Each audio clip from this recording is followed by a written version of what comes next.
Տունը լռությամբ լղած էր, բայց լիցած ցավով։ Պաշտպանելու համար միայն վարձված պարզ կինը 3 մանկան սովորեցրեց լույս դիմացույանը և առանց գիտակցելու հարձակեց մի սիրուն, որը իր եղանակը անանջելի էր համարում։ Նապատակ օրվան տան ամենահզոր տղամարդը բացահայտեց, որ սերը չեն գնում, ապա մշակում են։ Մինչ սկսելը, դարձեք մեր ընտանիքի անդամ այստեղ, մեր ալիքում։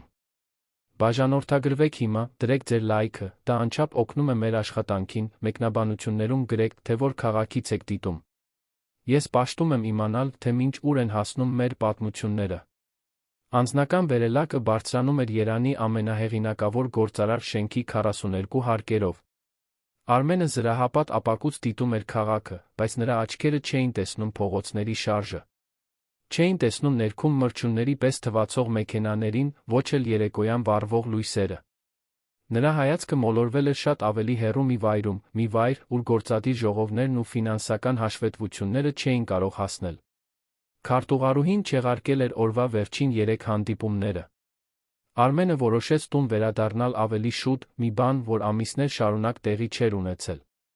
Իրականում, այն օրվանից, երբ Կարինեն հեռացավ, տունը դարձել էր ընդամենը մի վայր, ուր նա վերադառնում էր, երբ հոգնածությունը հաղթում էր նրա դիմադրողականությանը։ Մի վայր, որտեղ մի քանի ժամ քնում էր, նախքան նորից սուզվելը աշխատանքի մեջ, որը նրան կեն Դանի էր պահում։ Վարորդն արդեն սպասում էր նրան շենքի ավտոտնակում։ Երանի խցանված պողոտաներով ընթանալիս Արմենը փորձում էր կենտրոնանալ հեռախոսին անդադար եկող հաղորդագրությունների վրա։ Միջազգային ներդրողներ, ռազմավարական գործընկերություններ, միլիոնավոր դոլարների շարժ ապահովող որոշումներ։ Նրա տեխնոլոգիական ընկերությունը դարձել էր աշխարհի ամենահզորներից մեկը, 3 մայրցամաքներում սփռված մասնաճյուղերով։ 41 տարեկանում Արմենը հասել էր այն ամենին, ինչի մասին երազել էր, երբ ընդամենը նպատակասլաց երիտասարդ ծրագրավորող էր։ Ամեն ինչի, բացի նրանից, ինչն իսկապես կարևոր էր։ Վահագնի թաղամասի առանձնատան ավտոմատ դարպասները դանդաղ բացվեցին։ Տունը, իր 1200 քառակուսի մետրով, անթերի այգիներով գիշերվա առաջին աստղերն արտացոլող լողավազանով, հաջողության կատարյալ բացիկի էր նման։ Բայց Արմենը գիտեր, որ այդ անթերի ճակատի հետում մի դատարկություն կար, որը ոչ մի մասնագիտական նվաճում չէր կարող լրացնել։ Նա մեքենան կայանեց ավտոտնակում, քայլեց դեպի գլխավոր մուտքը։ Սովորաբար, այս ժամին տան ձայն երը դիմավորում էին նրան որպես հարազատ սիմֆոնիա։ 8-ամյա Գաբրիելը միշտ վազում էր ցույց տալու դպրոցում արած նկարները։ 6-ամյա Լոնը սովորաբար ռմբակոծում էր նրան դինոզավրերի, մեքենաների այն ամենի մասին հարցերով, ինչն արթնացնում էր նրա անսպառ հետաքրքրասիրությունը։ 4-ամյա կրտսեր որդին, Պետրոսը, սովորաբար ինչ-որ չարաճճիության մեջ էր խառնված, որը ընթրիքի ժամանակ զվարճալի պատմությունների առիթ էր դառնում։ Բայց այդ երեկո, երբ Արմենը բացեց դուռը, նրան դիմավորեց բոլորովին այլ բան։ Լռություն։ Այնքան խորը լռություն, որ անհանգստացնող էր։ Չկար մարմարե հատակով քարշ տրվող խաղալիքների ձայն, ոչ էլ լայն միջանցքներում արձագանքող մանկական ձայներ։ Անգամ հյուրասենյակում միացված հեռուստացույցի ձայնը չկար։ Արմենը գիտեց հոնքերը գործադիր պայուսակը դրեց մուտքի պահարանի վրա։ Նրա քայլերն արձագանքում էին գլխավոր նախասրահում, մինչ նա ուղղվում էր դեպի հյուրասենյակ։ Իտալական կաշվե բազկաթոռներն անթերի էին, բարձերը կատարյալ շարված։ Տղաների սովորական ներկայության ոչ մի նշան։ Խաղալիքները չափազանց կոկիկ էին դասավորվա։ Կարծես ողջ օրը ոչ ոք դրանցով չէր խաղացել։ Արմենի կրծքում տարօրինակ զգացողություն սկսեց ձավորվել։ Կարինեի մահվանից հետո 1.5 տարի առաջ տունը աստիճանաբար փոխվել էր, բայց երբեք այսքան լուրջ չէր եղել։ Տղաներն իրենց վառ ներկայությամբ միշտ գտնում էին դատարկ տարածքները լցնելու միջոց, նույնիսկ երբ ցավը թվում էր իրենցից ավելի մեծ։ Նա բարձրացավ մարմարե աստիճաններով, որոնք տանում էին դեպի երկրորդ հարկ, որտեղ երեխաների ննջասենյակներն էին։ Նրա քայլերը տան մեջ արձագանքում էին ժամացույցի զարկերի պես, որը ցավալիորեն չափում էր ժամանակը։ Առաջինը ստուգեց ավագ որդու, Գաբրիելի սենյակը։ Մահճակալը հավաքված էր, գրքերը, դասավորված գրադարակում, դպրոցական համազգեստը, կախված պահարանում։ Բայց Գաբրիելն այնտեղ չէր։ Հարան սենյակում, Լոնի սենյակում, նույն տեսարանն էր։ Ամեն ինչ կարգին, ամեն ինչ իր տեղում, բայց ոչ մի նշան այն տղայից, ով սովորաբար այդ տարածքը վերածում էր իր գիտական խաղալիքներով խելահեղ փորձերի լաբորատորիայի։ Արմենի սիրտը սկսեց ավելի արագ բաբախել։ Որտեղ էին իր որդիները։ Նա ուղղվեց դեպի կրտ։ Սեր որդու Պետրոսի սենյակը։ Դուռը կիսաբաց էր, նա զգուշորեն հրեց այն։ Կրկին հանդիպեց միայն կոկիկ դատարկությանը մի սենյակում, որը կարծես ցերեկը բնակեցված չէր եղել։ Հենց այդ ժամանակ նա լսեց ցածր, գրեթե անլսելի շշուկ, որը գալիս էր տան ինչ-որ տեղից։ Արմենը կանգնեց միջանցքում, սրեց լսողությունը, փորձելով պարզել, թե որտեղից է գալիս այդ ձայնը։ Կանացի ձայն էր, որը խոսում էր մեղմ տոնով, բայց նա չէր կարողանում զանազանել բառերը։ Հետելով ձայնին, նա նորից իջավ աստիճաններով գերժամանակակից խոհանոցով անցավ դեպի լվացքատուն։ Ձայնն ավելի հստակ էր դառնում, երբ նա մոտենում էր։ Դա մի ձայն էր, որը նա չէր ճանաչում, թե գիտեր, որ պետք է ճանաչեր։ Վերջին ամիսներին այնքան դայակներ ու աշխատողներ էին անցել տնով, որ նա դադարել էր փորձել հիշել անուններն ու դեմքերը։ Դեպի հետի այգի տանող դուռը մի փոքր բաց էր։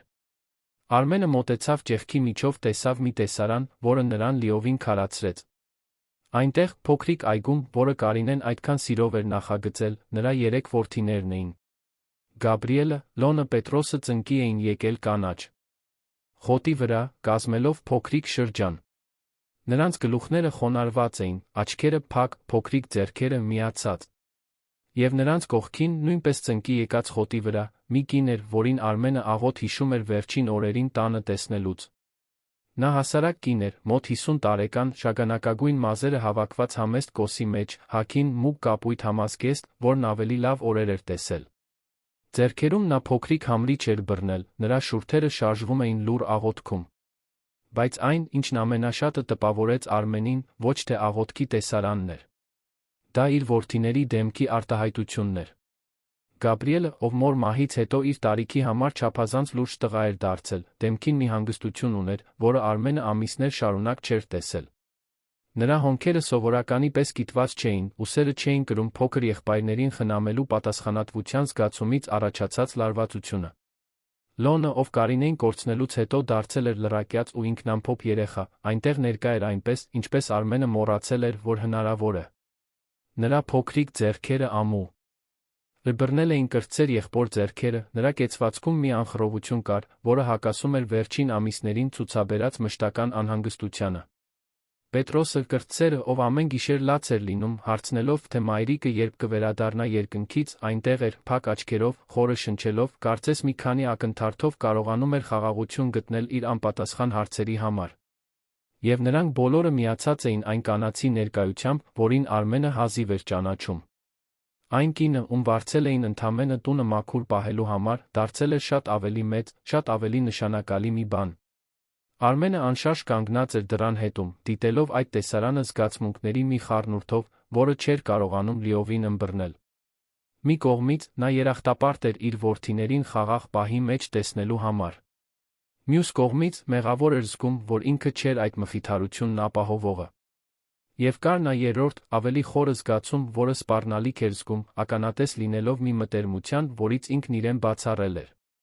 Կնոջ ձայնը մի փոքր ավելի լսելի դարձավ, Արմ։ Էնը կարողացավ որոշ բառեր որսալ։ Նա անգիր արած աղոթքներ չէր ասում կամ պաշտոնական ծեսեր չէր կատարում։ Նա խոսում էր Աստծո հետ, ինչպես մտերիմ ընկերոջ հետ զրուցելիս, տղաներից յուրաքանչյուրին անունով հիշատակելով, խնդրելով պաշտպանություն, առողջություն ուժ, առաջ շարժվելու համար։ Տեր, հոգ տար Գաբրիելի մասին, ով իր 8 տարեկանի համար շատ մեծ բեռ է կրում, ասում էր նա քնքշությամբ լի ձայնով։ Օգնիր Լոնին նորից գտնել իր ձայնը, որպեսզի կարողանա կիսվել իր զգացմունքներով։ Եվ գրկիր Պետրոսին, ով դեռ փնտրում է մայրիկին տան բոլոր անկյուններում։ Արմենը ծակոտ զգաց կրծքում, լսելով այդ բառերը։ Այդ կինը, ում անունը նա անգամ հստակ չգիտեր, ճանաչում էր իր որդիներին այնպես, ինչպես ինքը կորցրել էր։ Նա տեսնում էր արտաքին տեսքից, արտաքին վարքից այն կողմ։ Նա տեսնում էր յուրաքանչյուր երեխայի ամենախորը կարիքները։ Եվ իմաստություն տուր նրանց հայրիկին, շարունակեց կինը, որպեսզի նա գտնի իր որդիների մոտ վերադարձի ճանապարհը, նույնիսկ սրտում այդքան ցավով։ Բառերը խփեցին Արմենին ինչպես բռունցքի հարված ստամոքսի։ Նա հեռացավ դռնից, հենվեց խոհանոցի պատին, փակեց աչքերը։ Երբ էր վերջին անգամ կանգ առել, իսկապես զրուցելու իր որդիների հետ։ Երբ էր վերջին անգամ նստել հատակին նրանց հետ խաղալու կամ քնելուց առաջ հեքիաթ կարդացել։ Երբ էր վերջին անգամ իսկապես ներկա եղել, ոչ միայն ֆիզիկապես։ Կարինեի մահից հետո Արմենն իրեն համոզել էր, որ ավելի շատ աշխատելը, ավելի շատ գումար վաստակելը, որդիների համար լավագույն կրթությունն ու ամենամեծ նյութական ապահովությունը երաշխավորելը սեր ցույց տալուց էր։ Նա վարձել էր լավագույն բժիշկներին, մանկական հոգեբաններին, մասնավոր դաստիարակներին։ Նա տղաներին գրանցել էր Երանի ամենահեղինակավոր դպրոցում։ Գնել էր այն ամենը, ինչ նրանք խնդրում էին, շատ բաներ, որոնք անգամ չգիտեին, որ ուզում են։ Բայց մոռացել էր ամենահիմնականի, ամենայականի մասին։ Մոռացել էր ներկա լինել։ Մոռացել էր, որ իր որդիներին ավելի շատ իրեր պետք չէին։ Նրանց ինքն էր պետք։ Խոհանոցում աթոռի քարշ գալու ձայնը նրան վերադարձրեց իրականություն։ Արմենը բացեց աչքերը, տեսավ կնոջը, ով այգու դռնից ներս էր մտնում երեք տղ աների ուղեկցությամբ։ Նա կանգ առավ, տեսնելով նրան, մի փոքր զարմացած։ «Բարի երեկո, պարոն Արմեն», ասաց նա մեղմ, բայց հաստատուն ձայնով։ «Կներեք, չգիտեի, որ եկել եք»։ Տղաները վազեցին դեպի հայրը, բայց Արմենը նկատեց, որ նրանց մոտենալու ձուն տարբերություն կար։ Դա սովորական վազք չէր, լի էներգիայով, ուշադրության պահանջով։ Դա ավելի հանգիստ, ավելի կենտրոնացած մոտեցում էր։ «Հայրիկ, այսօր շուտ ես եկել», ասաց Գաբրիելը անկեղծ ժպիտով, որը Արմենը շաբաթներ շարունակ չէր տեսել։ «Վարդուհի Տյոտյան մեզ սովորեցնում էր խոսել Աստծո հետ», բացատրեց Պետրոսը 4 տարեկան երեխային բնորոշ անկեղծությամբ։ «Վարդուհի Տյոտյա», հարցրեց Արմենը, նայելով կնոջը։ «Վարդուհի, պարոն»։ «Վարդուհի Սարգսյան», պատասխանեց նա, հարգալից մեկնելով ձեռքը։ «Անցյալ շաբաթ եմ աշխատանքի անցել, տան մաքրությամբ զբաղվելու համար»։ Արմենը սեղմեց նրա ձեռքը, նկատելով, որ այն կոշտացած էր, ծանր աշխատանքից չվախեցող մարդու ձեռք։ Բայց այդ կնոջ մեջ ավելին կար։ Մի ներկայություն, որը գերազանցում էր նրա գործառույթը տանը։ «Հայրիկ, Վարդուհի Դիո Տյան շոկոլադե տորթ է թխել», ասաց Լոնը, վերջապես ինքնաբուխ մի բան ասելով շաբաթներ տած միավանք պատասխաններից հետո։ Արմենը հարցական հայացքով նայեց Վարդուհուն։ «Հուսով եմ, դեմ չեք, պարոն», ասաց նա։ «Երեխաներին կարծես այսօր ինչ-որ յուրահատուկ բան էր պետք։ Եվ ես միշտ հետս որոշ հիմնական բաղադրիչներ եմ կրում»։ Նրա խոսելու ձում մի բան կար, որը բնական վստահություն էր հաղորդում։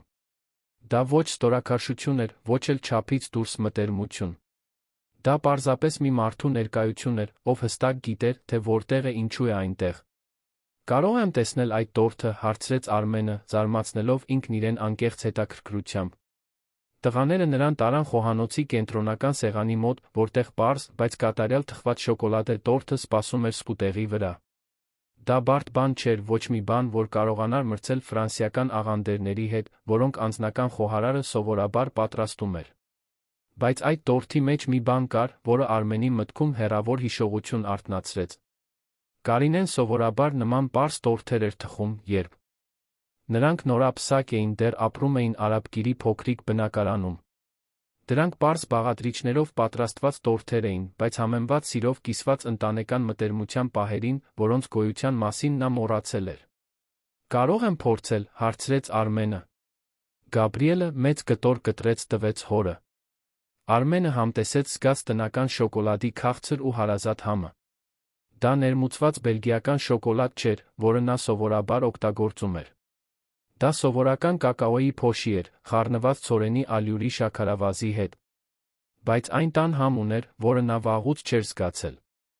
«Շատ համեղ է», ասաց նա, հասկացավ, որ չի ստում երեխաներին հաճոյանալու համար։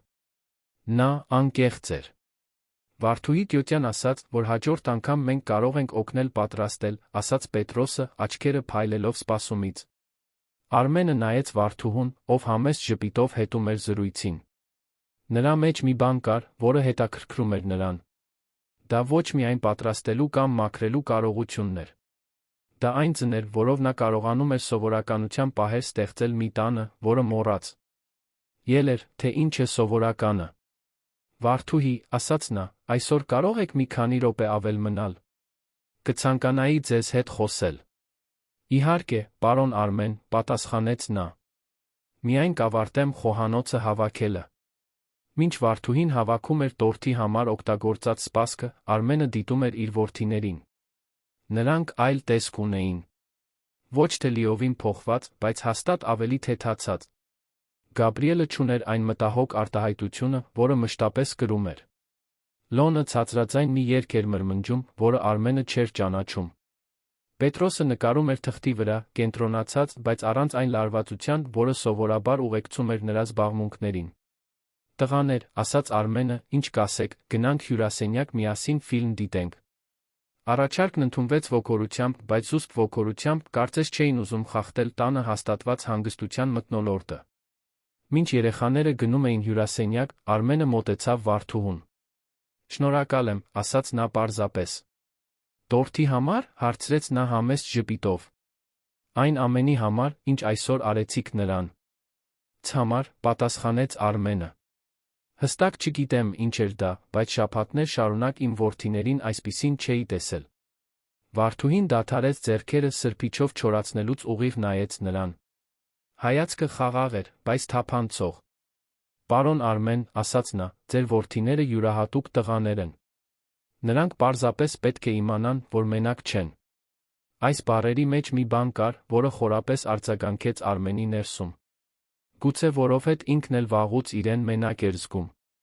Գուցե որովհետև հասկացավ, որ որդիներին նյութական ապահովություն տալու ձգտման մեջ մոռացել էր այն հուզական ապահովության մասին, որի կարիքը նրանք ամենաշատն ունեին։ «Դուք երեխաներ ունեք», հարցրեց նա։ «Ունեցել եմ», պատասխանեց վարդուհին, նրա տոնի մեջ մի բան հուշեց, որ այդ պարզ պատասխանի հետում ցավալի պատմություն կա։ Արմենը չպնդեց։ Սովորել էր, որ որոշ ցավեր պետք է հարգել իրենց ժամանակի լռության մեջ։ «Դե ինչ», ասաց նա, «հուսով եմ կկարողանաք շարունակել գալ այստեղ։ Տղաները կարծես հարմարավետ են զգում ձեզ հետ»։ «Մեծ հաճույքով, պարոն Արմեն», պատասխանեց նա։ «Եթե թույլ կտաք ասել, նրանք երեխաներ են, որոնք պարզապես ներկայության կարիք ունեն։ Մեկի, ով կմնա։ Մեկի, ով չի հեռանա, երբ ամեն ինչ դժվարանա»։ Կրկին վարդուհու բառերն անսպասելիորեն հարվածեցին Արմենին։ Քանի մարդ էր հեռացել իր որդիների կյանքից վերջին 1.5 տարում։ Քանի դայակ աշխատող անգամ հարազատներ, ովքեր չէին կարողանում հաղթահարել երեխաների ցավը, պարզապես անհետանում էին։ «Բարի գիշեր, վարդուհի», ասաց նա։ «Բարի գիշեր, պարոն Արմեն»։ Մինչ վաղը։ Արմենը նրան ուղեկցեց մինչ դուռը, ապա գնաց հյուրասենյակ, որտեղ գտավ իր 3 որդիներին, փաթաթված մեծ բազմոցին, սպասելով իրեն։ Գաբրիելն ընտրել էր մի մուլտֆիլմ, որը բոլորը կարող էին միասին դիտել։ Առաջին անգամ երկար ամիսների ընթացքում Արմենը նստեց որդիների մեջտեղում, թույլ տվեց, որ Պետրոսը հենվի իր թին, Լոնը տեղավորվի իր կողքին, իսկ Գաբրիելը կիսվի իր պատրաստած ադի բուդյով։ Ֆիլմը դիտելիս Արմենը չէր կարողանում դադարել մտածել այն տեսարանի մասին, որին ականատես էր եղել այգում։ Իր որդիները ծնկի եկած աղոթում էին մի կնոջ հետ, որին հազիվ էին ճանաչում, բայց ով ինչ-որ կերպ կարողացել էր նրանց տալ մի բան, որը ինքը, իր ողջ գումարով ու ռեսուրսներով, չէր կարողացել առաջարկել։ Խաղաղություն։ Պարզ խորը խաղաղություն։ Երբ ֆիլմն ավարտվեց, երեխաները գնացին իրենց սենյակները, Արմենը մենակ մնաց հյուրասենյակում, խորելով այն օրվա մասին, որը տարբերվում էր մյուս բոլոր օրերից։ Այդ տանը ինչ-որ բան փոխվել էր։ Մի նուրբ, բայց նշանակալի բան։ Եվ առաջին անգամ Կարինեի մահից հետո Արմենն իրեն թույլ տվեց հավատալ, որ գուցե վերադարձի ճանապարհ կա։ Մի ճանապարհ, որը չէր անցնում մասնագիտական նվաճումների կամ նյութական ապահովության միջով։ Մի ճանապարհ, որն անցնում էր ներկայության, կայունության մեկի միջով, ով կընտրեր մնալ նույնիսկ այն ժամանակ, երբ ամեն ինչ դժվարանար։ Վարդուհի Սարգսյան։ Մի հասարակ կին, ով եկել էր տունը մաքրելու, բայց ով գուցե մաքրում էր շատ ավելին, քան պարզապես սենյակները։ Գուցե նա բուժում էր այն վերքերը, որոնք աշխարհի ոչ մի գումար չէր կարող բուժել։ Հաջորդ առավոտը անը տարբեր հոտ էր գալիս։ Արմենը սովորականից շուտ իջավ խոհանոց, առաջնորդվելով մի հետաքրքրասիրությամբ, որը չէր կարողանում բացատրել։ Գտավ վարդուհուն արդեն այնտեղ, երեխաների համար նախաճաշ պատրաստելիս։ Դա այն բարդ նախաճաշը չէր, որը անձնական խոհարարուհին սովորաբար մատուցում էր հանգստյան օրերին։ Դա ավելի պարզ բան էր, տապակած հաց, ձվածեղ, թարմ քամած նարնջի հյութ զվարճալի ձերով կտրատված մրգեր։ Բարի լույս, պարոն Արմեն, ողջունեց Վարդուհին, չընդհատելով իր գործը։ Երեխաներն արթնացան, խնդրելով օգնել նախաճաշին։ Հուսով եմ, դեմ չեք։ Արմենը շուրջը նայեց, տեսավ Գաբրիելին, կանգնած աթոռակի վրա, մեծ զգուշությամբ թավայի մեջ խառնելով ձվածեղը։ Լոնը լվացարանի մոտ էր, լվանալով մրգերը, որոնք Պետրոսը դասավորում էր գունավոր մրգամանի մեջ։ Դա այնքան սովորական, այնքան բնական տեսարան էր, որ մի պահ Արմենը մոռացավ, որ իր սեփական տանն է։ Հայրիկ, տես, թե ինչպես եմ ձվածեղ խառնում, ասաց Գաբրիելը անկեղծ հպարտությամբ։ Իսկ ես խնձորներն եմ լվանում ճիշտ այնպես, ինչպես Վարդուհի Դյոտյան սովորեցրեց, ավելացրեց Լոնը, ցույց տալով յուրաքանչյուր միրգը, կարծես դա ավար լիներ։ Պետրոսը վազեց հոր մոտ, ձեռքին բանան։ Հայրիկ, բանան ուզում ես։ Վարդուհի Դյոտյան ասաց, որ բանանը ուժ է տալիս աշխատելու համար։ Արմենը նստեց խոհանոցի կենտրոնական սեղանի մոտ, դիտելով իր որդիներին, որոնք պարզ առաջադրանքներ էին կատարում մի կենտրոնացվածությամբ ուրախությամբ, որին վաղուց ականատես չէր եղել։ Այդ հիմնական շարժումների, միմյանց օգնելու ձի, Վարդուհու կողմից առանց շտապողականության, առանց նյարդայնության ուղղորդվելու մեջ ինչ-որ բուժիչ բան կար։ Ժամը քանիսից եք արթուն, հարցրեց Արմենը։ Վարդուհի Դյոտյան շատ շուտ եկավ, բացատրեց Գաբրիելը։ Ասաց, որ ուզում է տունը հավաքելը վերջացնել, մինչ մենք արթնանանք, բայց մենք իջանք խնդրեցինք օգնել։ Նրանք շատ նվիրված են, ասաց Վարդուհին, դեմքին ժպիտ։ Եվ սովորելու ծարավ ունեն։ Պարզապես համբերատար մեկի կարիք ունեն, սովորեցնելու համար։ Արմենը խմեց իր որդիների պատրաստած սուրճը, կրկին ունեցավ հարազատության այն տարօրինակ զգացումը։ Համը պարզ էր, բայց ուներ հատուկ համեմու։ Որը գալիս էր խնամքից, ուշադրությունից, պատրաստման մեջ ներդրված սիրուց։ Նախաճաշից հետո երեխաները գնացին հյուրասենյակ խաղալու, Արմենն օգտվեց առիթից, ավելի շատ զրուցելու Վարդուհու հետ։ Կարող եմ հարցնել, որտեղից եք եկել, հարցրեց նա։ Տավուշի մարզից, պարոն։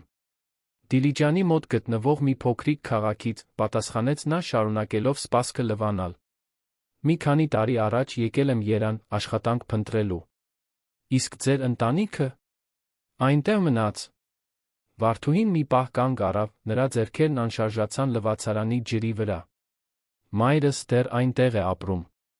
Նա է հոգ տանում այն տան մասին, որն իմ ամուսնունն էր։ Հարցրեց Արմենը, անմիջապես հասկանալով, որ նուրբ թեմայի է անդրադարձել։ Նա 3 տարի առաջ հեռացավ, ասաց Վարդուհին պարզապես։ Քաղցկեղ։ Շատ արագ եղավ։ Արմենը սեղմոց զգաց կրծքում։ Նա ճանաչում էր այդ ցավը, այն հանկարծակի դատարկությունը, որը հաստատվում է, երբ սիրելի մարդը պարզապես այլս չկա։ Ցավակցում եմ, ասաց նա, նրա խոսքերը կրում էին մի անկեղծություն, որը բխում էր կորստի իր սեփական փո։ Ըրցեից։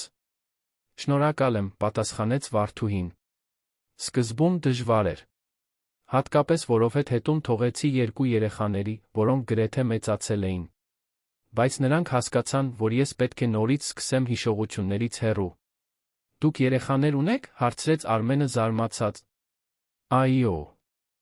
Հռիփսիմեն 22 տարեկան, ով ավարտում է մանկավարժական համալսարանը։ Եվ Հովհաննեսը 20 տարեկան, ով աշխատում է քաղաքի ավտոարհեստանոցում։ Լավ երեխաներ են։ Արմենը լուռ մնաց, մարսելով այս տեղեկությունները։ Վարդուհին թողել էր սեփական երեխաներին, աշխատելու ուրիշների երեխաներին խնամելով։ Լքել էր իր հայրենի հողը, իր հիշողությունները, իր պատմությունը, կյանքը վերակառուցելու մի մեգապոլիսում, որտեղ նա ընդամենը մեկն էր միլիոնավորների մեջ։ Դժվար պետք է լինի նրանցից հեռու մնալը, ասաց նա։ Այո, խոստովանեց Վարդուհին։ Բայց երբեմն կարոտի ցավն ավելի փոքր է, քան այն վայրում մնալու ցավը, որտեղ ամեն ինչ հիշեցնում է հեռացած մարդուն։ Եվ բացի այդ, ես հայտնաբերեցի, որ խնամելն իմ կոչումն է։ Կարոր չէ, ում եմ խնամում։ Իմ տված սերը։ Միշտ ինչ-որ կերպ վերադառնում է։ Վարդուհու խոսքերն արձագանքում էին Արմենի մտքում ողջ օրվա ընթացքում։ Նույնիսկ գրասենյակում գործադիր ժողովների միջազգային տեսազանգերի ժամանակ նա բռնում էր իրեն, մտածելով այն կնոջ պարզության մասին, ով թողել էր ամեն ինչ նորից սկսելու համար, ով հիմա խնամում էր իր որդիներին, կարծես նրանք իր սեփականը լինեին։ Երեկոյան, երբ վերադարձավ տուն, նրան դիմավորեց մի տեսարան, որը հաջորդ օրերին սովորական դարձավ։ Երեխաներն այգում էին Վարդուհու հետ, ոչ միայն խաղում, այլ սովորում։ Գաբրիելը հազարի սացիլներ էր տնկում մի փոքրիկ թմբի մեջ, որը նա ստեղծել էր։ Լոնը խոշորացույցով դիտում էր մի ворդ, հիացած Վարդուհու բացատրություններով այս փոքրիկ կենդանիների կարողության մասին հողի համար։ Պետրոսը նկարում էր տետրում, պատճենելով իր շուրջը տեսած ծաղիկները։ «Հայրիկ, տես թե ինչ եմ տնկել», բղավեց Գաբրիելը, հենց որ տեսավ մոտեցող Արմենին։ «Մի քանի շաբաթից մենք կկարողանանք մեր սեփական բանջարանոցի աղցանն ուտել», բացատրեց Լոնը ոգորությամբ։ «Իսկ ես տատիկի այգու վարդի նման վար դեմ նկարել», ասաց Պետրոսը, ցույց տալով 4 տարեկան երեխայի համար գունեղ մանրամասներով լի նկարը։ Արմենը ծնկի իջավ որդիների մեջտեղում, դիտելով յուրաքանչյուր հայտնագործություն, յուրաքանչյուր սովորած բան։ Այնքան գիտելիք էր փոխանցվում այնտեղ, այնքան բնական, այնքան օրգանական։ «Վարդուհի Կյոտյան շատ բան գիտի», ասաց Գաբրիելը։ Նա ասաց, որ իր տատիկն է այս ամենը սովորեցրել իրեն, երբ փոքր էր։ Եվ որ հիմա նա մեզ է սովորեցնում, ճիշտ այնպես, ինչպես իր տատիկն էր անում, ավելացրեց Լոնը։ Արմենը նայեց Վարդուհուն, ով հետում էր զրույցին այն խաղաղ ժպիտով, որը սկսում էր ծանոթ դառնալ։ «Նրանք արագ են սովորում», ասաց նա։ «Եվ ունեն բնական հետաքրքրասիրություն, որը պետք է սնել»։ Այդ գիշեր, ընթրիքի ժամանակ, Արմենը նկատեց, թե ինչպես է տան դինամիկան նրբորեն փոխվել։ Երեխաներն ավելի շատ էին խոսում, կիսվում օրվա հայտնագործություններով, հարցեր տալիս իրենց շրջապատող աշխարհի մասին։ Վարդուհին հաստատել էր փոքրիկ սովորույթներ, որոնք կառուցվածք էին բերում առանց խստության, խնամք առանց խեղդելու։ «Վարդուհի, տյոտյա, վաղը կարող ես մեզ հաց թխել սովորեցնել», հարցրեց Պետրոսը։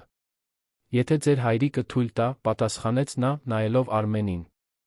«Իհարկե», ասաց նա։ «Բայց անհրաժեշտ չէ անընդհատ պարոն Արմեն ասել։ Կարող եք պարզապես Արմեն ասել»։ Վարդուհին ժպտաց։ «Շնորհակալ եմ, Արմեն»։ Այդ պարզության, այդ ավելորդ ձականությունների վերացման մեջ ազատագրող մի բան կար։ Արմենը սկսում էր հասկանալ, որ Վարդուհին ոչ միայն աշխատող էր։ Նա մեկն էր, ով դարձել էր իրենց կյանքի մի մասը օրգանական, բնական ձով։ Երեխաների քնելուց հետո Արմենն ու Վարդուհին նստեցին տան պատշգամբում, դիտելով արտաքին լույսերով լուսավորված այգին։ «Կարող եմ անձնական հարց տալ», ասաց Արմենը։ «Իհարկե։ Ինչու եք այս ամենն անում։ Անում եք ավելին, քան ձեզանից պահանջվում է»։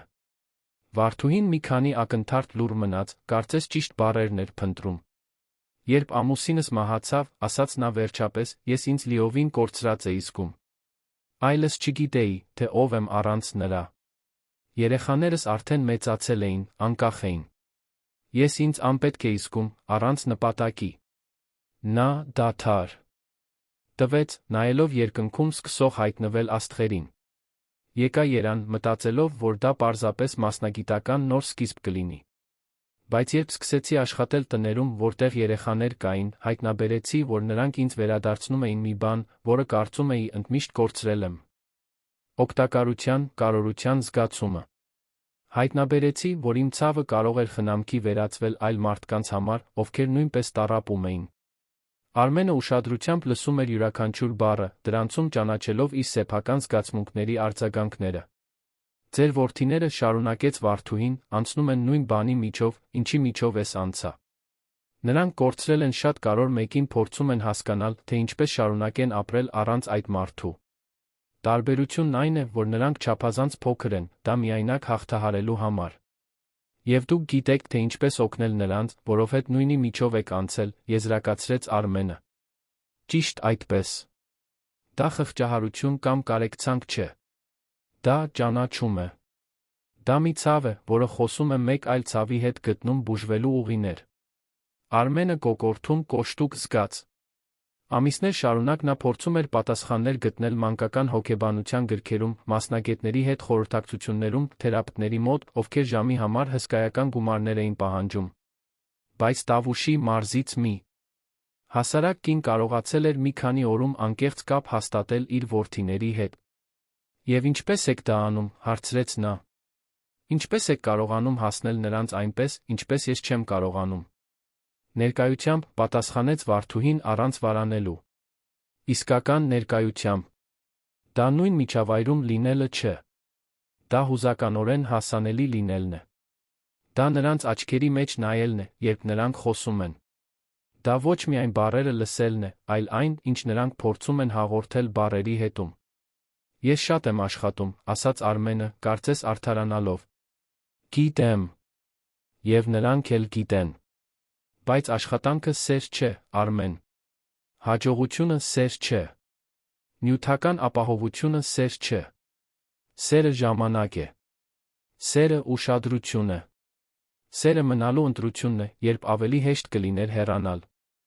Վարդուհու խոսքերը խորը թափանցեցին Արմենի սիրտը։ Նա գիտեր, որ նա ճիշտ էր։ Իրեն համոզել էր, որ ավելի շատ աշխատելով, ավելի շատ նվաճելով, ավելի շատ վաստակելով սեր է ցույց տալիս որդիներին։ Բայց իրականում պարզապես փախչում էր սեփական կորստի հետ գործ ունենալու ցավ։ Իսկ տղաների համար հուզականորեն ներկա լինելու մարտահրավերից։ Չգիտեմ, թե կարող եմ դա անել, խոստովանեց նա։ Այդպես ներկա լինել։ Ոչ ոք ի ծնե չի իմանում, ասաց Վարդուհին քնքշորեն։ Բայց հնարավոր է սովորել։ Ձեր որդիները հիանալի ուսուցիչներ են։ Նրանք պարզապես պետք է, որ դուք ցանկանաք սովորել։ Հաջորդ օրերին Արմենը սկսեց փոքր փոփոխություններ կատարել իր առօրյայում։ Շաբաթը առնվազն 3 անգամ ավելի շուտ էր տուն գալիս։ Ընտրում էր երեխաների հետ գրասենյակում աշխատանքով փակվելու փոխարեն։ Մասնակցում էր Վարդուհու առաջարկած զբաղմունքներին, նույնիսկ եթե սկզբում իրեն անհարմար էր զգում։ Մի հինգշաբթի օր նա տուն եկավ գտավ տղաներին խոհանոցում, գլխից մինչ ոտք ալյուրի մեջ, փորձելով Վարդուհու հետ հաց թխել։ Խոհանոցը կարծես փոթորկի էր ենթարկվել, բայց միջավայրում արձագանքող ծիծաղը արժեր այդ ամբողջ խառնաշփոթին։ Հայրիկ, դու պետք է խմորը հունցես, բղավեց Պետրոսը, մեկնելով կպչուն խմորով լի փոքրիկ ձեռքերը։ Արմենը նայեց իր հագած իտալական կոստյումին, հետո ամենուր սփռված ալյուրին որոշում կայացրեց։ Հանեց բաճկոնը, թքերը եծ միացավ խառնաշփոթին։ 2 ժամ շարունակ նա խմոր հունցեց, ծիծաղեց որդիների չարաճճությունների վրա, լսեց նրանց օրվա պատմությունները, արդյունավետորեն մասնակցեց նրանց կյանքին։ Երբ հացերը պատրաստ եղան, խոհանոցը մաքրվեց, Արմենը հասկացավ, որ ապրել է Կարինեի մահից հետո ամենաերջանիկ երեկոներից մեկը։ Ինչպե՞ս եք ձեզ զգում, հարցրեց Վարդուհին, մինչ նրանք հավաքում էին սպասքը։ Այլ կերպ, պատասխանեց Արմենը։ Ինչ-որ կերպ ավելի թեթ։ Այդպես են նրանք իրենց զգում ամեն օր, երբ դուք մասնակցում եք իրենց կյանքին, ասաց նա։ Սա է այն, ինչ նրանք ուզում են ձեզանից։ Ոչ թե թանկարժեք նվերներ կամ միջազգային ճանապարհորդություններ։ Նրանք ուզում են ձեր ներկայությունը։ Այդ գիշեր, երեխաների քնելուց հետո, Արմենը հասկացավ, որ Վարդուհին դարձել է շատ ավելին, քան աշխատող։ Նա դարձել էր կամուրջ իր սեփական որդիների միջ։ Կենդանի օրինակ, թե ինչպես է հնարավոր ցավը վերածել խնամքի, կորուստը՝ սիրո։ Բայց նա մի բան հասկացավ, որն անհանգստացրեց նրան։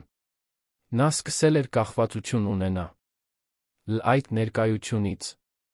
Իր որդիները կապվել էին Վարդուհու հետ այնպես, որ թե գեղեցիկ էր, բայց նա անհանգստացնող։ Իսկ եթե նա որոշեր հեռանալ։ Իսկ եթե ավելի լավ բան գտներ։ Իսկ եթե մայրը հիվանդանար, նա ստիպված լիներ վերադառնալ Տավուշ։ Այս հարցերը նրան արթուն պահեցին այդ գիշեր, բայց հաջորդ օրը, երբ իջավ Նախաճաշի կրկին գտավ ընտանեկան ներդաշնակության այդ տեսարանը, որոշեց, որ արժե ռիսկի դիմել։ Արժե վստահել։ Արժե թույլ տալ իրեն հավատալ, որ որոշ մարդիկ մեր կյանք են գալիս ճիշտ պահին, ճիշտ ձով մեզ սովորեցնելու հենց այն, ինչը մենք պետք է սովորենք։ Վարդուհի Սարգսյանը եկել էր տունը մաքրելու։ Բայց նա մաքրում էր շատ ավելին, քան կահույքն ու հատակները։ Նա բուժում էր վերքերը, սպիները, վերակառուցում էր կամուրջներ, որոնք թվում էին անդառնալիորեն քանդված։ Եվ առաջին անգամ, երբ Կարինեն մահացավ, Արմենը սկսեց հավատալ, որ հնարավոր է նորից ընտանիք դառնալ։ Մի ընտանիք, որը տարբերվում էր նախկինից, բայց այնուամենայնիվ ընտանիք։ Միավորված ոչ միայն արյունով կամ հանգամանքներով, այլ ամենօրյա սիրով, մշտական ներկայու։ Թյամբ, միմյանց խնամելու մնալու ամենօրյա ընտրությամբ։ Հաջորդ շաբաթները անցան որպես մի լավ երազ, որից Արմենը չէր ուզում արթնանալ։ Տունը վերածվել էր իսկական օջախի։ Նախկինում լուռ միջանցքներն այժմ արձագանքում էին անկեղծ ծիծաղով։ Խոհանոցը, որը ամիսներ շարունակ ընդամենը ֆունկցիոնալ տարածք էր, դարձել էր տան սիրտը, որտեղ ամենօրյա փոքրիկ հրաշքներ էին տեղի ունենում։ Գաբրիելը դարձել էր փոքրիկ այգեպան, գիտնականի նվիրումով խնամելով վարդուհու հետ տնկած սածիլները։ Լոնը հայտնաբերել էր իր գիրքը խոհարարության հանդեպ ժամերով պլանավորում էր բաղադրատոմսեր, որոնք կարող էր պատրաստել հանգստյան օրերին։ Պետրոսը կրտսերը սովորություն էր ձեռք բերել շուտ արթնանալ, օգնելու վարդուհուն նախաճաշի հարցում, մրմնջալով երգեր, որոնք նա էր սովորեցրել։ Արմենը իր հերթին սովորում էր նոր լեզու, ներկայության լեզուն։ Սկսեց ավելի շուտ տուն գալ ոչ թե պարտականությունից դրդված, այլ որդիների կյանքին մասնակցելու անկեղծ ցանկությամբ։ Հայտնաբերեց, որ 6 տարեկան երեխայի օրվա արկածները լսելը կարող է նույնքան հետաքրքիր լինել, որքան տնօրենների խորհրդի նիստը։ Սովորեց, որ տնային աշխատանքներին օգնելը ոչ միայն վերահսկողություն է, այլ հնարավորություն հասկանալու, թե ինչպես են իր որդիները մտածում, երազում, ընկալում շրջապատող աշխարհը։ Բայց ամեն փոխակերպում հանդիպում է դիմադրությունը եկավ Հեղինե Մամիկոնյանի, Արմենի մոր տեսքով։ Հեղինեն 65 տարեկան, էլեգանտ կին էր, սովոր Երանի ամենանրբաճաշակ սոցիալական շրջանակներին։ 10 տարի այրի լինելով նա իր կյանքը նվիրել էր Մամիկոնյանների ընտանիքի հեղինակությունը պահպանելուն, ավանդույթների պահպանումն ապահովելուն։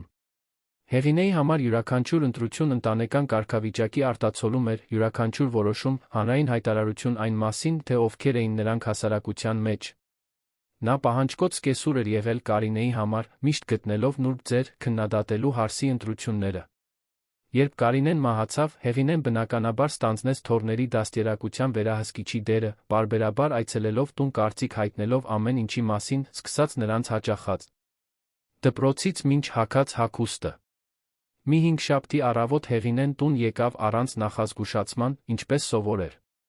Արմենը գրասենյակում էր, բայց երեխաները տանն էին, քանի որ դպրոցը չեղարկել էր դասերը խողովակաշարի խնդրի պատճառով։ Վարդուհին տղաների հետ հյուրասենյակում էր, օգնելով Գաբրիելին գիտական նախագծի հարցում, մինչ Լոնն ու Պետրոսը նկարում էին հատակին։ Բարի լույս, ասաց Հեղինեն, հյուրասենյակ մտնելով այն մարդու հեղինակությամբ, ով իրեն տան տերն էր զգում։ Հեղինե տատիկ, միաձայն բղավեցին երեխաները, վազելով գրկելու նրան։ Վարդուհին անմիջապես ոտքի կանգնեց, հարթելով համազգեստը, փորձելով արագ հավաքել հատակին սփռված իրերը։ Բարի լույս, տիկին, հարգալից ողջունեց Վարդուհին։ Հեղինեն քննադատական հայացքով դիտեց տեսարանը։ Հյուրասենյակում սփռված ձեռքի աշխատանքի պարագաները, երեխաների ներկով թեթակի կեղտոտված հագուստները, անկաշկանդ մթնոլորտը, որը հակասում էր այն ձականությանը, որը նա պատշաճ էր համարում։ Իսկ դուք ո՞վ եք, հարցրեց Հեղինեն, թե արդեն գիտեր պատասխանը։ Վարդուհի Սարգսյան, տիկին։ Աշխատում եմ այստեղ, խնամելով տունը երեխաներին։ Հասկանալի է, ասաց Հեղինեն մի տոնով, որն ավելի շատ տեղեկություն էր պարունակում, քան բառերն էին արտահայտում։ Այցի ընթացքում Հեղինեն դիտում էր Վարդուհու երեխաների միջ յուրաքանչյուր փոխազդեցություն։ Նկատեց այն մտերմությունը, որով նրանք դիմում էին նրան, անվանելով Վարդուհի դյոդյա։ Նկատեց այն բնականությունը, որով Վարդուհին մասնակցում էր խաղերին, այն ձև, որով երեխաները փնտրում էին նրա հավանությունը փոքրիկ նվաճումների համար, այնպես, ինչպես նրանք փաթաթվում էին նրան, երբ նա հեքիաթ էր կարդում։ Երբ Արմենը եկավ աշխատանքից, գտավ մորը հյուրասենյակում, թեյ խմելիս, մինչ դիտում էր, թե ինչպես են երեխաները խաղում այգում Վարդուհու հետ։ Մամ, ինչ լավ անակնկալ է, ասաց նա, համբուրելով Հեղինեի այտը։ Ինչպես ես։ Անհանգիստ եմ, ուղիղ պատասխանեց նա։ Ինչի։ Համար ես անհանգիստ։ Հեղինեն զգուշորեն մատնացույց արեց այգին, որտեղ Վարդուհին Պետրոսին սովորեցնում էր արածաղկի սերմեր տնկել։ Սրա համար, Արմեն։ Այս իրավիճակի համար, որն այստեղ հաստատվել է։ Ինչ իրավիճակ։ Չես նկատում։ Այս կինը ստանձնում է մի դեր, որն իրենը չէ։ Երեխաները չափազանց շատ են կապվում, ստեղծելով անպատշաճ հուզական կախվածություն։ Արմենը անմիջապես զայրույթ զգաց, բայց փորձեց հանգստություն պահպանել։ Մամ, Վարդուհին հիանալի մասնագետ է։ Երեխաները լավ են, երջանիկ։ Արմեն, ես քեզ եմ մեծացրել։ Գիտեմ, թե երբ է ինչ-որ բան մեր ընտանեկան չափանիշներին չհամապատասխանում, ընդհատեց Հեղինեն։ Այս կինը երեխաներին խնամելու համար պատշաճ կրթություն չունի։ Պատշաճ երաշխավորագրեր չունի։ Մենք չգիտենք նրա պատմությունը, նրա ընտանիքը, նրա անցյալը։ Ես գիտեմ, վճռական ասաց Արմենը։ Գիտեմ այն ամենը, ինչ պետք է իմանամ։ Գիտես, Հեղինեն թերահավատորեն բարձրացրեց հոնքը։ Գիտես նրա քրեական անցյալը։ Գիտես, վնասակար սովորություններ ունի։ Ֆինանսական խնդիրներ ունի, որոնք կարող են վտանգել երեխաների անվտանգությունը։ Գիտես, արդյոք քեզ հետ մտերմությունը չի օգտագործում առավելություններ ստանալու համար։ Մամ, դու չափազանցնում ես։ Ես իրատես եմ, պատասխանեց Հեղինեն։ Արմեն, դու հուզականորեն խոցելի ես։ Բնական է, որ կապվես առաջին մարդու հետ, ով խնամք է ցուցաբերում երեխաների նկատմամբ։ Բայց դու պետք է բանականությամբ մտածես, ոչ թե սրտով։ Հեղինեն ոտքի կանգնեց, քայլեց դեպի այգուն նայող պատուհանը։ Նայիր նրանց, ասաց նա։ Տես, թե ինչպես են քո երեխաները նայումա։ Իդ կնոջը։ Նրանք մոր հիշողությունը փոխարինում են այս աշխատողով։ Նրանք ոչ ոքի չեն փոխարինում, ասաց Արմենը, զգալով, թե ինչպես է զայրույթը աճում իր ներսում։ Ոչ։ Պետրոսն այսօր ինձ անվանեց Հեղինե տատիկ։ Գիտես, որքան ժամանակ էր դա չէր արել։ Միշտ ինձ պարզապես տատիկ էր ասում։ Բայց հիմա պետք է ինձ տարբերակի Վարդուհի Տյոտյայից, այնպես չէ։ Նա զբաղեցնում է մի տարածք, որն իրենը չէ։ Արմենը լուռ մնաց, դիտելով որդիներին այգում։ Հեղինեն զգայուն կետի էր դիպել։ Ինքն էլ էր նկատել, թե ինչպես են երեխաները դիմում Վարդուհուն մի մտերմությամբ, որը երբեմն անհանգստացնում էր նրան։ Ոչ թե խանդից, այլ մի անվստահությունից, որը չէր կարողանում անվանել։ Բացի այդ, շարունակեց Հեղինեն, ինչ օրինակ ես ծառայեցնում նրանց։ Որ ցանկացած մարդ կարող է մտնել մեր ընտանիք առանց չափանիշների, առանց ստանդարտների։ Գաբրիելը մեծանում է, Արմեն։ Շուտով կհարցնի, թե ինչու է տնային աշխատողը իր վրա իշխանություն ունի։ Ինչպես ես բացատրելու հիերարխիաների այս խառնաշփոթը։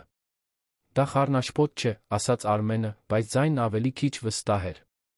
Արմեն, ես հասկանում եմ, որ դու տառապում։ Ես հասկանում եմ, որ երեխաների հարցում օգնության կարիք ունես։ Բայց դա անելու պատշաճ ձեր կան։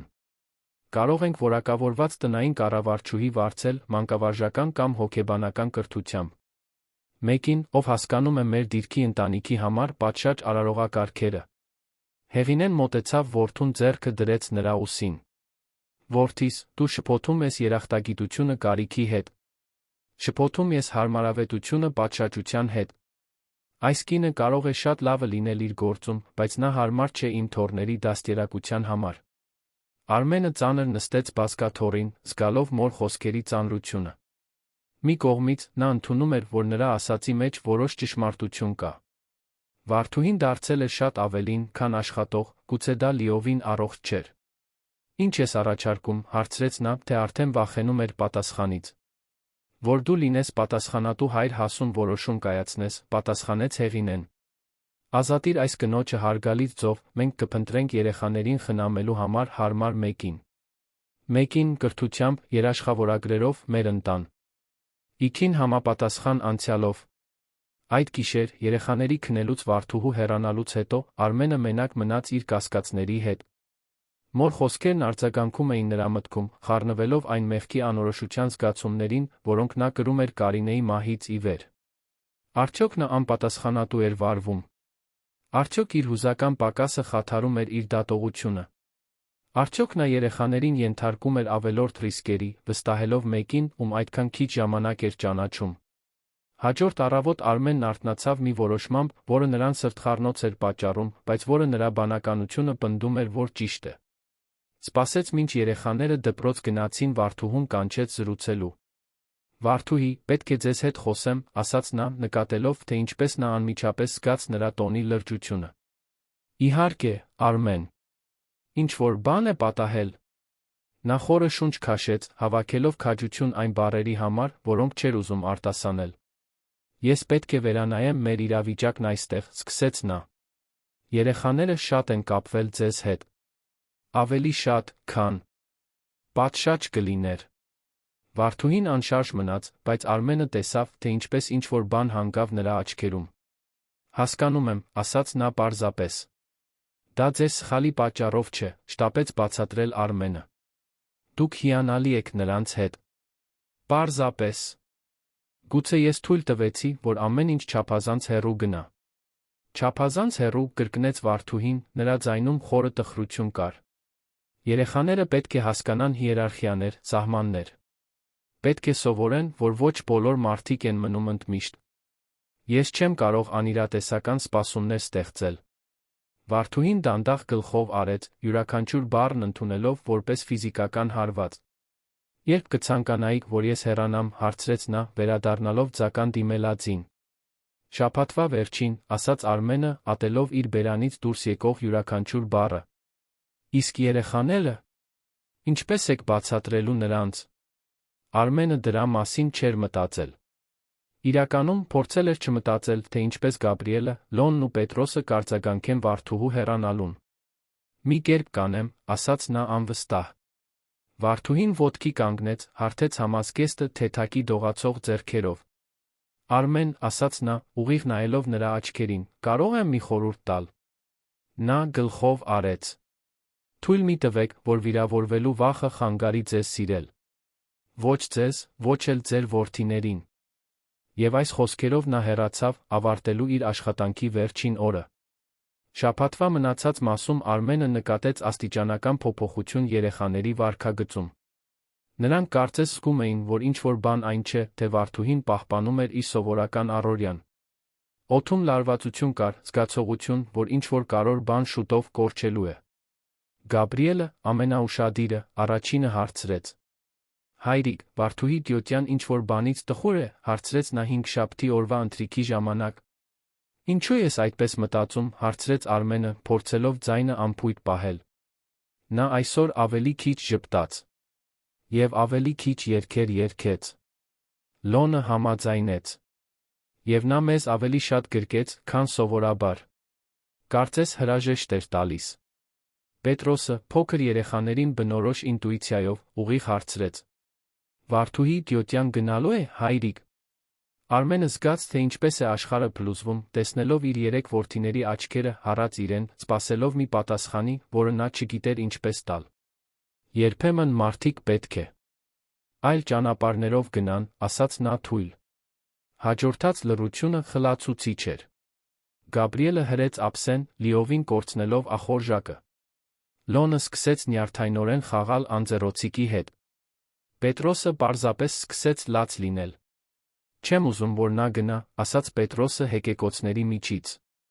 Նա մեր ընտանիքի անդամ է։ Ոչ, այդպես չէ, ասաց Արմենը ավելի կոշտ, քան մտադրվել էր։ Վարդուհին աշխատող է։ Եվ աշխատողները հավերժ չեն մնում։ Գաբրիելը նայեց հորը մի վիրավորված արտահայտությամբ, որը Արմենը երբեք չէր մոռանա։ Ինչպես որ մայրիկը հավերժ չմնաց, հարցրեց 8-ամյա տղան։ Հարցը հարվածեց Արմենին ինչպես գնդակ։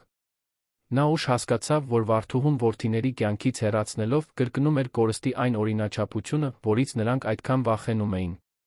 Նա հաստատում էր, որ մարդիկ, ում նրանք սիրում էին, պարզապես անհետանում էին առանց պատշաճ բացատրության, թողնելով միայն դատարկություն, շփոթություն։ Ուրբաթ օրը, Վարդուհու վերջին օրը տանը, նա սովորականից շուտ արթնացավ, հատուկ նախաճաշ պատրաստեց երեխաների համար։ Սրտած նրբաբլիթներ, նարնջի հյութ, փոքրիկ թղթե հովանոցներով, զվարճալի ձերով կտրատված մրգեր։ Երբ երեխաներն իջան տեսան սեղանը, անմիջապես հասկացան, որ դա հրաժեշտ է։ Գաբրիելը մոտեցավ Վարդուհուն մեծահասակի լրջությամբ հարցրեց. Դու վերադառնալու ես։ Վարդուհին ծնկի իջավ նրա հասակին, ուղիղ նայելով նրա աչքերին։ Ես ձեզ իմ սրտում կտանեմ, ուր էլ որ գնամ, ասաց նա։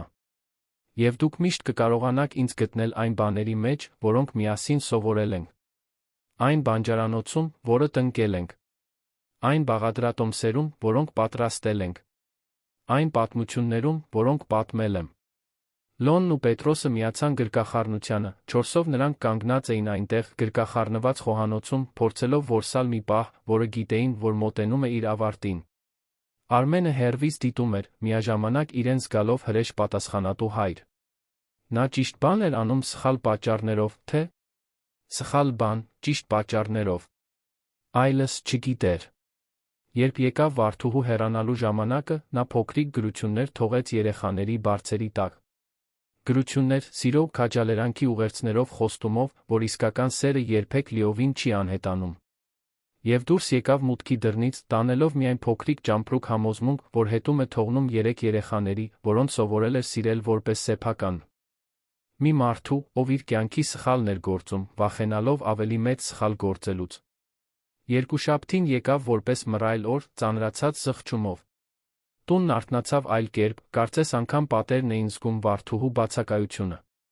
Նախաճաշը լուռ էր, մատուցված նոր աշխատողի կողմից, որին Հեղինեն ռեկորդային ժամկետում էր գտել մի արդյունավետ կին, անթերի ռեզյումեով երաշխավորագրերով, որոնք բավարարում էին երանյան բարձր հասարակության բոլոր չափանիշները։ Բայց նա չգիտեր, որ Գաբրիելը սիրում է ձվածեղը մի պտղունց խնկածաղկով։ Չգիտեր, որ Լոնին պետք է ուղիղ 4 կտոր սառույց նարնջի հյութի մեջ։ Չգիտեր, որ Պետրոսն ավելի լավ է ուտում, երբ ուտելիքը մատուցվում է գունավոր ափսեներով։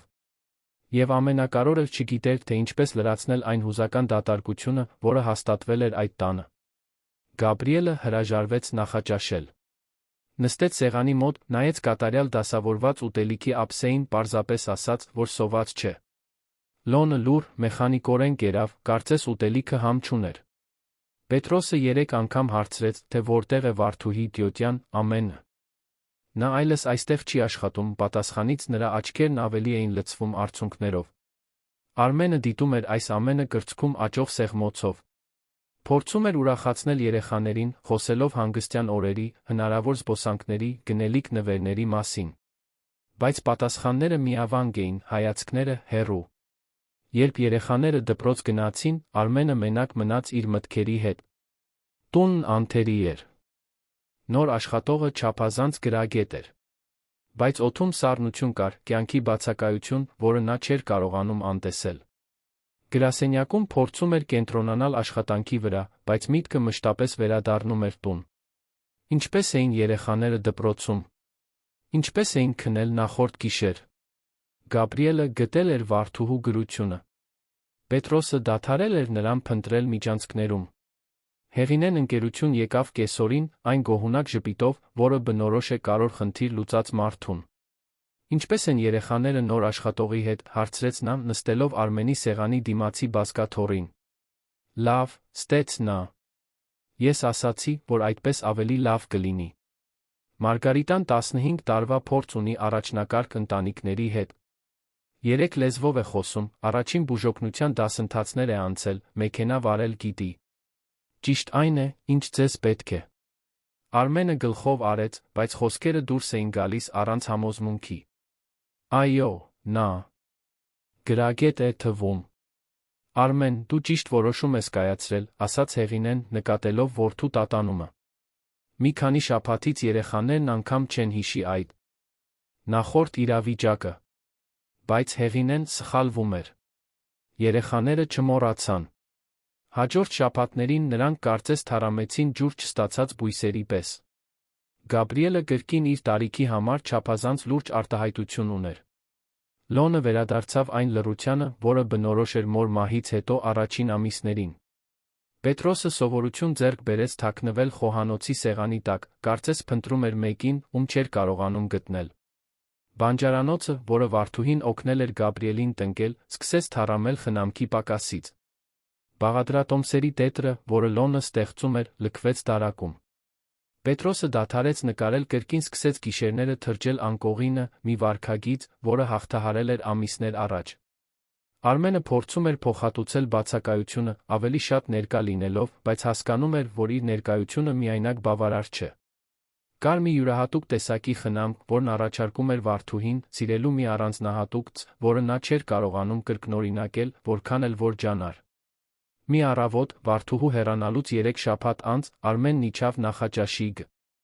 Տավ Պետրոսին, մենակ նստած խոհանոցում, ձեռքին բռնած այն նկարներից մեկը, որն արել էր Վարդուհու համար։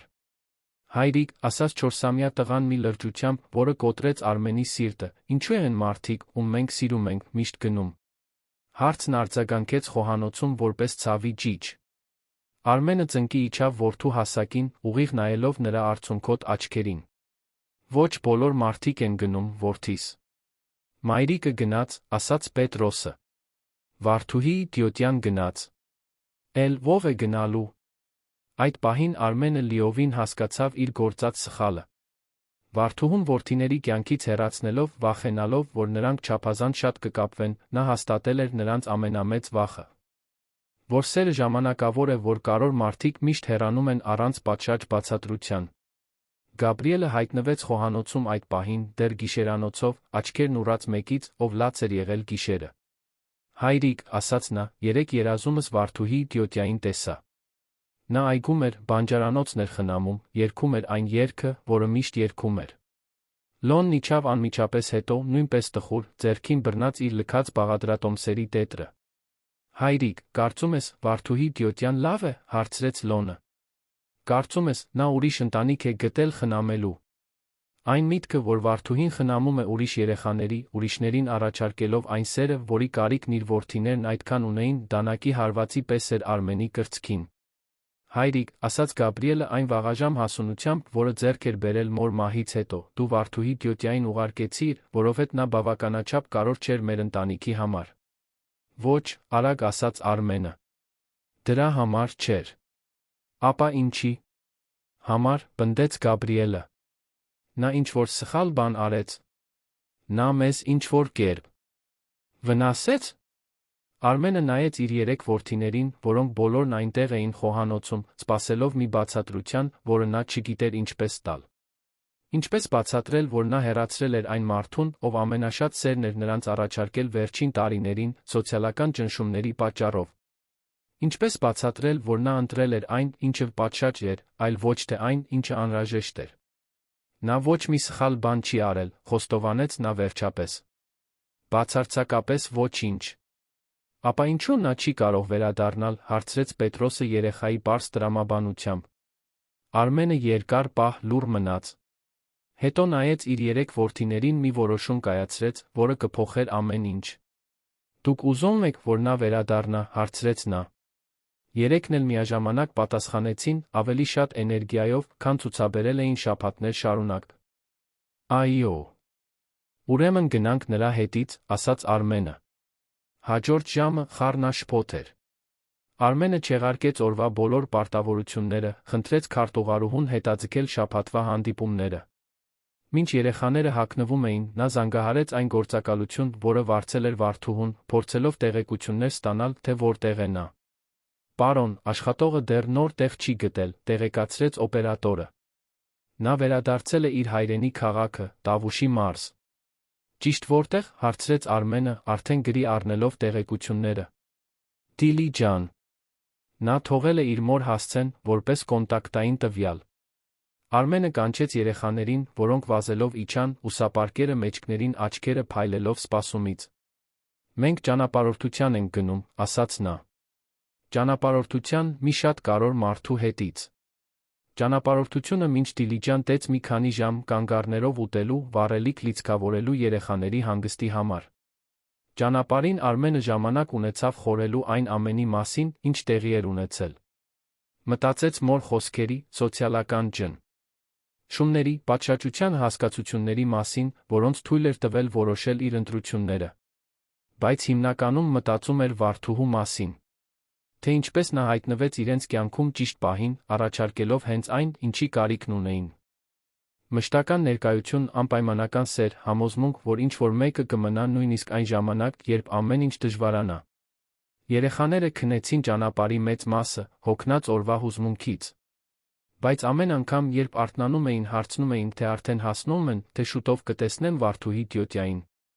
Նրանք Դիլիջան հասան շաբաթ օրվա երեկոյան։ Պատմական քաղաքը, իր հին եկեղեցիներով, սալահատակ փողոցներով, կտրուկ հակադրվում էր այն մեգապոլիսին, որը թողել էին։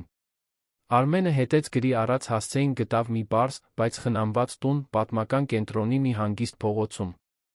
Սպիտակ մազերով ջերմ ժպիտով մի տարեց կին բացեց դուռը։ Բարի երեկո, ասաց Արմենը։ Մենք փնտրում ենք Վարդուհի Սարգսյանին։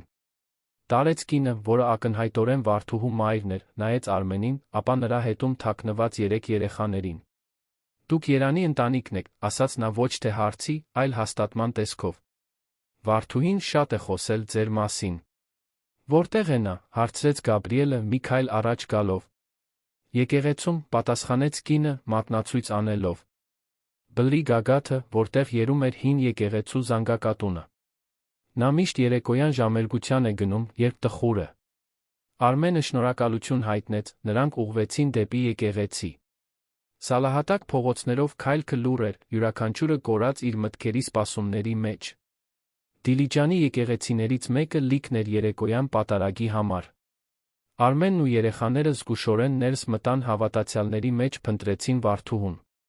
Գաբրիելն առաջինը տեսավ նրան, նստած մեջտեղի նստարաններից մեկին, գլուխը խոնարհած աղոթքում։ Չկարողանալով զսպել իրեն, Գաբրիելը բղավեց. «Վարդուհի, դիոտյա»։ Անունն արձագանքեց եկեղեցում, ստիպելով մի քանի մարդու շրջվել։ Վարդուհին շփոթված բարձրացրեց գլուխը, փնտրելով ձայնի աղբյուրը։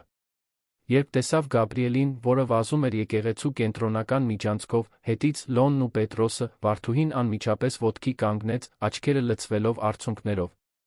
«Իմ տղաներ», բացականչեց նա, բացելով թերը նրանց ընդունելու համար։ Վերամիավորումը բուռն էր, հուզական, լի թեթացումով, ուրախությամբ։ Երեխաները կառչեցին Վարդուհուց, կարծես վախենում էին, որ նա կարող է նորից անհետանալ։ Նա ամուր գրկեց նրանց, համբուրելով յուրաքանչյուրի մազերը, մրմնջալով սիրո կարոտի խոսքեր։ Արմենը դանդաղ մոտեցավ, դիտելով տեսարանը հուզմունքից զղջումից սեղմված սրտով։ «Վարդուհի», ասաց նա, երբ վերջապես մոտեցավ։ Նա բարձրացրեց աչքերը, դեռ գրկած երեխաներին, նայեց նրան զարմանքի զգուշավորության խառնուրդով։ «Արմեն», ասաց նա պարզապես։ «Ես սխալ եմ գործել», ասաց նա ուղիղ, առանց շրջանցելու։ «Սարսափելի սխալ։ Հայրիկը մեզ ուղարկեց քեզ բերելու», բացատրեց Պետրոսը երեխա։ «Ներին բնորոշ անկեղծությամբ։ Մենք մի քանի ժամ մեքենա ենք վարել», ավելացրեց Լոնը։ «Եվ ես սա եմ քեզ համար բերել», ասաց Գաբրիելը, Վարդուհուն տալով ճմրթված նկարը, որն արել էր ճանապարհին։ Դա ընտանիքի նկարն էր, Արմենը, Գաբրիելը, Լոնը, Պետրոսը, ճիշտ կենտրոնում, Վարդուհին։ Վարդուհին նայեց նկարին, արցունքներն ազատ հոսեցին նրա դեմքով։ «Վարդուհի», ասաց Արմենը, «ես հստակ չգիտեմ, թե դու ով ես մեզ համար։ Աշխատող ընտանիք, թե պահապան հրեշտակ։ Բայց գիտեմ, որ մենք ամբողջական չենք առանց քեզ»։ Նա խորը շունչ քաշեց, հավաքելով քաջություն այն բառերի համար, որոնք պետք է ասվեին։ «Գիտեմ, որ սխալվեցի, թույլ տալով, որ վախերն ու սոցիալական ճնշումները որոշեն իմ որոշումը։ Գիտեմ, որ վիրավորեցի քեզ, ամենակարորը, վիրավորեցի իմ որդիներին։ Բայց եթե դու մեզ երկրորդ հնարավորություն տաս, խոստանում եմ, որ երբեք այլս թույլ չեմ տա, որ որևէ մեկը որոշի, թե ով է մեր ընտանիքի անդամ, ով ոչ»։ Վարդուհին նայեց նրան, հետո երեխաներին, հետո կրկին նրան։ «Դուք իմ աղոթքի պատասխանն էիք», ասաց նա։ «Երբ իմ աշխարհ փլուզվեց, Աստված ինձ ուղարկեց ձեզ, ցույց տալու, որ դեռ սեր կա տալու ստանալու»։ «Ուրեմն վերադառնո՞ւմ ես», հարցրեց Պետրոսը, աչքերը փայլելով սպասումից։ «Վերադառնում եմ», ասաց Վարդուհին։ «Բայց ոչ որպես աշխատող։ Որպես ընտանիք»։ Վերադարձի ճանապարհը բոլորովին այլ էր, քան գնալը։ Երեխաները ժամերով խոսում էին, պատմելով Վարդուհուն այն ամենը, ինչ տեղի էր ունեցել այն շաբաթների ընթացքում, երբ նա բացակայում էր։ Խոսեցին թառամած բանջարանոցի, լքված բաղադրատոմսերի տետրի, տան լուռ ու սառը դառնալու մասին։ Վարդուհին ուշադրությամբ լսում էր ամեն ինչ, հարցեր տալով, անկեղծ հետաքրքրություն ցուցաբերելով յուրաքանչյուր մանրուքի նկատմամբ։ Եվ խոստացավ, որ միասին կվերականգնեն այն ամենը, ինչ կորսվել էր։ Երբ կիրակի երեկոյան հասան Երան, Հեղինեն սպասում էր նրանց տանը։ Արմենը զանգահարել էր ճանապարհին, բացատրելով, թե ինչ է տեղի ունեցել։ «Մամ», ասաց Արմենը դեռ մեքենայից դուրս չեկած, «ուզում եմ պաշտոնապես ներկայացնել մեր ընտանիքի անդամին, Վարդուհի Սարգսյանին»։ Հեղինեն նայեց Վարդուհուն, հետո թոռներին, որոնք ոգորված վազվզում էին նրա շուրջը, հետո որդուն, որն ավելի երջանիկ էր թվում, քան նա տեսել էր տարիներ շարունակ։ «Վարդուհի», ասաց Հեղինեն, դանդաղ մոտենալով, ես կցանկանայի ներողություն խնդրել»։ Վարդուհին զարմացած նայեց նրան։ «Ես սխալ էի», շարունակեց Հեղինեն։ «Ես այնքան էի անհանգստացած նրանով, թե ինչն է պատշաճ, որ մոռացա, թե ինչն է անհրաժեշտ։ Այնքան էի կենտրոնացած ընտանիքը պաշտպանելու վրա, որ քիչ մնաց քանդեի այն, ինչ մնացել էր դրանից»։ Հեղինեն խորը շունչ քաշեց, հավաքելով քաջություն այն բառերի համար, որոնք դժվարությամբ էին դուրս գալիս։ Դուք կյանք վերադարձրիք այս տուն։ Ուրախություն վերադարձրիք իմ թոռներին։ Եվ ես քիչ մնաց վերջ տայի դրան, զուտ նախապաշարմունքի պատճառով։ Վարդուհին մոտեցավ Հեղինեին, բոլորի համար անսպասելի, գրկեց նրան։ Մենք բոլորս էլ սխալներ ենք գործում, երբ փորձում ենք պաշտպանել նրանց, ում սիրում ենք, ասաց վարդուհին քնքշորեն։ Կարորը գիտակցելն ու ուղղելն է։ Հաջորդ ամիսներին տունը նորից փոխվեց։ Բայց այս անգամ փոփոխությունն ավելի խորն էր, ավելի գիտակցված։ Արմենը սովորեց իսկապես հավասարակշռել աշխատանքն ու ընտանիքը, ոչ թե պարզապես ձականորեն։ Հեղինեն սկսեց ավելի հաճախ այցելել, բայց մասնակցելու աջակցելու, ոչ թե վերահսկելու կառավարելու համար։ Բանջարանոցը վերատնկվեց, ավելի մեծ ու բազմազան։ Բաղադրատոմսերի տետրը վերսկսվեց, բաղադրատոմսերով, որոնք այժմ ներառում էին Տավուշյան ավանդական ուտեստներ, որոնք սովորեցնում էր վարդուհին։ Պետրոսը նորից սկսեց նկարել, ստեղծելով ընտանեկան ալբոմ, որը ներառում էր բոլոր այն յուրահատուկ պահերը, որոնք նրանք միասին էին ապրում։ Վարդուհին իր երեխաներին, Հռիփսիմեին Հովհաննեսին, բերեց Երանի նոր ընտանիքի հետ ծանոթանալու։ Դա հուզիչ հանդիպում էր։ Լի կիսված պատմություններով, ապագայի պլաններով։ Այդ տարվա ամանորի նախօրեին տոնական ընթրիքի պատրաստությունների մի ամբողջ օրից հետո, որին մասնակցում էր ողջ ընտանիքը, ներառյալ Հեղինեն, Արմենը բոլորին հավաքեց հյուրասենյակում։ Ես մի կարևոր հարց ունեմ տալու, ասաց նա, ուղիղ նայելով վարդուհուն։ Երեխաները լռեցին, զգալով պահի հանդիսավորությունը։ Վարդուհի, ասաց Արմենը, դու ուզում ես մեզ հետ մնալ ընդմիշտ։ Պաշտոնապես։ Որպես ընտանիք։ Վարդուհին շուրջը նայեց սենյակին, տեսնելով երեխաների սպասող դեմքերը, Հեղինեի քաջալերող ժպիտը, Արմենի հույսով լի աչքերը։ Այո, ասաց նա պարզապես։ Ուզում եմ մնալ ընդմիշտ։ Հաջորդեց հավաքական գրկախառնություն, ուրախության արդյունքներ, ապագայի պլաններ, որոնք միաժամանակ կազմվում էին բոլորի կողմից։ Այդ գիշեր, երբ երեխաները քնած էին, Հեղինեն վերադարձել էր տուն, Արմենն ու վարդուհին նստեցին պատշգամբում, դիտելով աստղերը ամառային երկնքում։ Շնորհակալ եմ, ասաց Արմենը։ Ինչի՞ համար, հարցրեց վարդուհին։ Որ չհանձնվեցիր մեր հարցում։ Որ վերադարձար այսա։ Մենից հետո։ Արմեն, ասաց վարդուհին, ընտանիքը արյան, պայմանագրերի կամ սոցիալական դիրքի մասին չէ։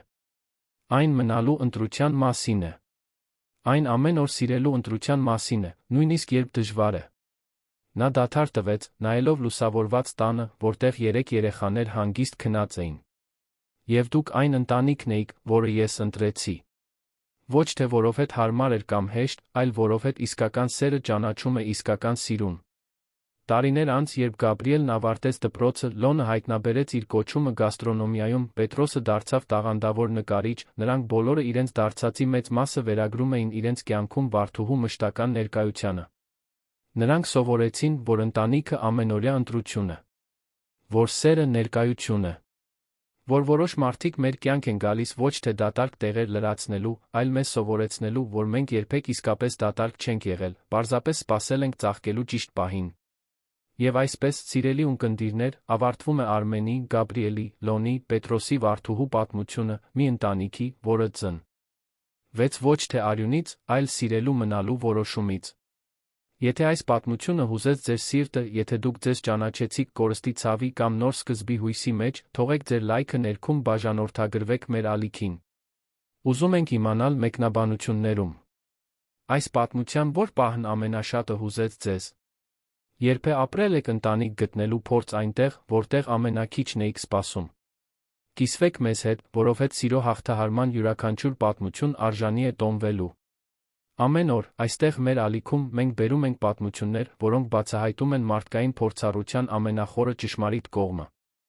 Պատմություններ, որոնք մեզ հիշեցնում են, որ նույնիսկ ամենադժվար պահերին միշտ կա մի լույս, որը սպասում է մեզ ուղղորդելու դեպի սեր։ Սպասում ենք ձեզ հաջորդ թողարկմանը, մեկ այլ պատմությամբ, որը կգնա ուղիղ դեպի սիրտը։